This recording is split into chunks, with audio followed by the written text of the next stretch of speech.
Hello guys, masayang hapon. Tara, samahan nyo ako, merienda tayo. Gawa tayo ng pipino sticks. Kung may carrots kayo, pwede nyo rin sabayan ng carrot yan. So, gawa tayo ng mayo garlic na dip. Yan din yung ginagamit ko sa shawarma rice. So, eto, gawin na natin.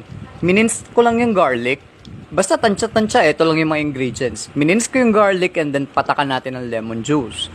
Then, lagyan natin ng mayonnaise. Yung paborito nyong mayonnaise. Ladies' choice yata yan. Baka naman.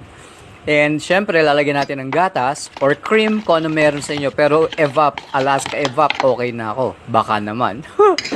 So, lagyan lang natin ng evap.